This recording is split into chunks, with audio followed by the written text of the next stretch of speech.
तो आज मैं आपको एक अनोखी रहस्यमय कहानी सुनाऊंगा। अगर आप चैनल पर नए हैं तो अभी सब्सक्राइब कर ले तथा कहानी पूरा देखें। अंत में एक अनोखा रहस्य छुपा है। धन्यवाद। तो सुनिए। एक समय की बात है जब वैकुंठ धाम में एक अद्भुत संगीतकार रहता था जिसका नाम तंतु था।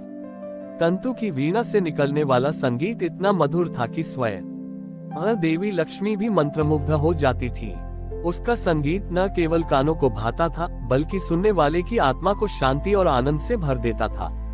एक दिन तंतु ने संकल्प लिया कि वह भगवान विष्णु को एक ऐसा अनुपम राग समर्पित करेगा जो पहले कभी किसी ने न सुना हो। उसने वर्षों तक अभ्यास किया और एक दिव्य राग की रचना कर बड़ी जिससे उसने अनंत ध्वनि नाम दिया। वह अपनी वीणा लेकर भगवान विष्णु के सामने पहुंचा। भगवान क्षीरसागर में शेषनाग पर विराजमान थे और देवी लक्ष्मी उनके चरण दबा रही थी। तंतु ने आंखें बंद की और पूरी श्रद्धा से अनंत ध्वनि का आलाप शुरू किया। वैकुंठ का वातावरण उस संगीत से गूंज उठा। देवता, गंधर्व और अप्सर आए सब उस ध्वनि में खो गए। राग अपनी चरम सीमा पर पहुंचा और तंतु ने अपनी प्रस्तुति समाप्त की। तंतु ने आंखें खोली और बड़ी उत्सुकता से भगवान विष्णु की ओर देखा। उसे उम्मीद थी कि भगवान उसकी प्रशंसा करेंगे, शायद कोई वरदान देंगे। परंतु भगवान विष्णु शांत थे। उनके मुख पर एक दिव्य मुस्कान थी, लेकिन उन्होंने एक शब्द भी नहीं कहा। न कोई प्रशंसा, न कोई प्रतिक्रिया। तंतु का मन ये देखकर टूट गया। वह उदास हो गया और सोचने लगा, क्या मेरा संगीत भगवान को पसंद नहीं आया? क्या मेरा वर्षों का प्रयास व्यर्थ गया? उदासी के गहरे भाव के साथ तंतु ने पूछा, हे प्रभु, क्या मेरे संगीत में कोई त्रुटि थी? आपने कुछ कहा क्यों नहीं? क्या मेरी अनंत ध्वनि आपको अच्छी नहीं लगी? भगवान विष्णु ने धीरे से अपनी आंखें खोली और स्नेह भरी दृष्टि से तंतु को देखा। उन्होंने कहा, प्रिय तंतु, तुम्हारा संगीत त्रुटिहीन नहीं बल्कि पूर्णता की पराकाष्ठा था, इसलिए मैंने मौन धारण किया। तंतु को ये बात समझ नहीं आई। उसने माथे पर बल डालते हुए पूछा, क्षमा करे प्रभु, पर पूर्णता और मौन का क्या संबंध है? उद्धरण चिन्ह।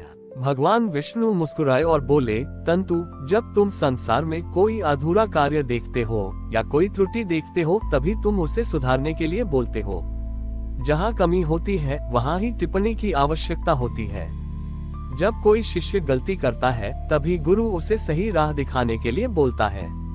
किंतु जब तुम कोई पूर्ण रचना प्रस्तुत करते हो जो स्वयं में इतनी संपूर्ण है कि उसमें सुधार की कोई गुंजाइश ही न हो, तब शब्द व्यर्थ हो जाते हैं। भगवान ने आगे कहा, तुम्हारा अनंत ध्वनि राग प्रेम, त्याग और भक्ति के उच्चतम स्तर को छू गया। वह राग इतना पवित्र और संपूर्ण था कि उसे व्यक्त करने के लिए संसार के शब्द तुच्छ थे। इसलिए मैंने तुम्हें अपने हृदय का मौन दिया, क्योंकि मेरा वह मौन तुम्हारे लिए सबसे बड़ी प्रशंसा थी। तुम्हारा संगीत इतना पूर्ण था कि इसने मेरे मन की सारी चंचलता को शांत कर दिया और मैं केवल उस आनंद में डूब गया। ये सुनकर तंतु की आंखों में आंसू आ गए। उसे अपने सवाल पर लज्जा हुई और भगवान विष्णु की इस अद्भुत व्याख्या पर परम संतोष मिला। उसने समझा कि ईश्वर का मौन कभी कभी उनके सबसे ऊंचे आशीर्वाद का प्रतीक होता है। इस कहानी से हमें ये शिक्षा मिलती है कि जीवन में हर अच्छी चीज के लिए प्रशंसा के शब्दों की अपेक्षा नहीं करनी चाहिए। कभी कभी मौन स्वीकृति और गहरा सम्मान शब्दों से कहीं अधिक मूल्यवान होता है। ये सुनकर तंतु का हृदय श्रद्धा से भर गया। उसने साष्टांग प्रणाम किया और बोला, हे दीनबंधु, आपने मेरी कला को वह सम्मान दिया जिसकी मैं कल्पना भी नहीं कर सकता था। आपका यह मौन मेरे लिए अनमोल वरदान है।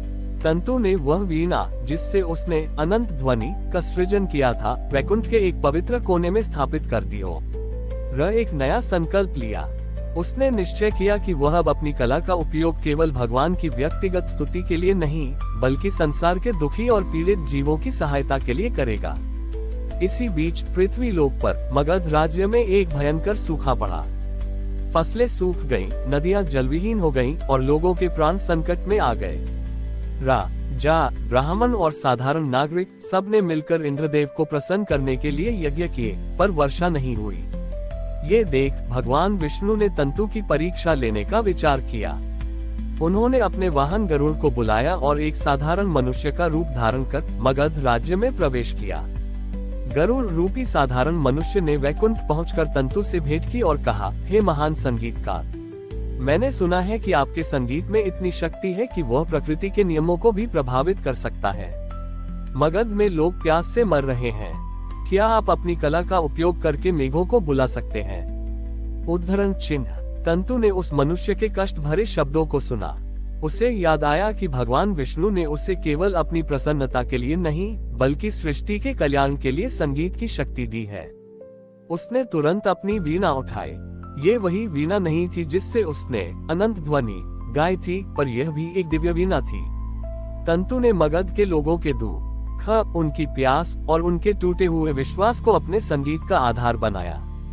उसने एक ऐसा करुण राग छेड़ा जिसमें भक्ति और लोक कल्याण की भावना का संगम था।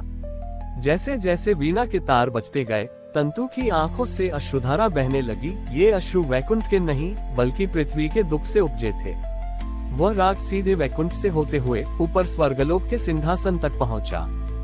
जब तंतु का संगीत अपने चरम पर पहुंचा तो इंद्रदेव को सिंहासन पर चैन नहीं मिला। उन्हें लगा जैसे कोई उनके हृदय को निचोड़ रहा है। इंद्रदेव ने देखा कि यह संगीत मात्र कला नहीं है, ये करुणा का आह्वान है जो स्वयं भगवान विष्णु के परम भक्त द्वारा किया जा रहा है। वह अपनी हट छोड़कर तुरंत मगध की ओर बढ़े। जैसे ही तंतु ने अपनी अंतिम धुन समाप्त की, आकाश में काले घने बादल छा गए। गरज के साथ मूसलाधार वर्षा शुरू हो गई। मगध के लोग खुशी से नाच उठे। सूखे कुएं भर गए और प्यासी धरती तृप्त हो गई। तंतु ने उस मनुष्य की ओर देखा जिसने उसे यह कार्य सौंपा था। वह मनुष्य अब वहां नहीं था। अचानक आकाश में एक दिव्य प्रकाश फैला। भगवान विष्णु अपने चतुर्भुज रूप में प्रकट हुए। उनके हाथों में शंख, चक्र, गदा और पद्म सुशोभित थे।